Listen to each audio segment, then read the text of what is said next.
અંકલેશ્વર નજીક પસાર થતા નેશનલ હાઈવે નંબર 48 પર આવેલ ગળખોલ ગ્રામ પંચાયતની ડમ્પિંગ સાઇટમાં ગતરોજ બપોરના સુમારે અચાનક ભીષણ આગ ફાટી નીકળતા સમગ્ર વિસ્તારમાં દોડધામ મચી હતી। રાજપીપળા ચોકડી નજીક પડસા હોટલની પાછળના ભાગમાં આવેલ કચરાના વિશાળ ઢગલાઓમાં લાગેલી આગ જોતજોતામાં પ્રસરી ગઈ હતી, જેને કારણે આકાશમાં ધુમાડાના કાળા ગોટે ગોટા દૂર દૂર સુધી નજરે પડતા હતા। આ ઘટનાની જાણ તાત્કાલિક ધોરણે ડીપીએમસી ફાયર વિભાગને કરવામાં આવતા ફાયર ફાઇટરોનો કાફલો ઘટના સ્થળે દોડી ગયો હતો અને ભારે જહેમત બાદ આગ ઉપર કાબુ મેળવ્યો હતો। સદનસીબે આ દુર્ઘટનામાં કોઈ જાનહાનિ થઈ નથી, પરંતુ હાઈવે પરથી પસાર થતા વાહન ચાલકોમાં ધુમાડાના કારણે થોડા સમયે ભયનો માહોલ જોવા મળ્યો હતો।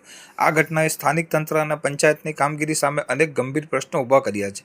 તાજેતરમાં જ બળકોદરા ગામની ડમ્પિંગ સાઇટ પર વારંવાર આગ લાગવાની ઘટનાઓ સામે આવી હતી, ત્યારે હવે ગળખોલ પંચાયતની સાઇટ પર લાગેલી આગ કુદરતી છે કે પછી કચરાનો નિકાલ કરવા માટે જાણી જોઈને લગાડવામાં આવી છે, તે બાબતે અનેક તર્ક વિતર્ક સર્જાયા છે। નિયમ મુજબ ગ્રામ પંચાયતે પર્યાવરણની જાળવણી સાથે વૈજ્ઞાનિક ઢબે કચરાનો નિકાલ કરવાનો હોય છે, પરંતુ વાસ્તવિકતા પંચાયત પાસે આવી કોઈ સચોટ વ્યવસ્થા ઉપલબ્ધ ન હોવાનું જણાઈ રહ્યું છે। કચરાના પહાડો જે રીતે ભેગા થઈ રહ્યા છે, તેના નિકાલ માટે કોઈ આયોજન ન હોવાથી આગની આવી ઘટનાઓ શંકા ઉપજાવી રહી છે।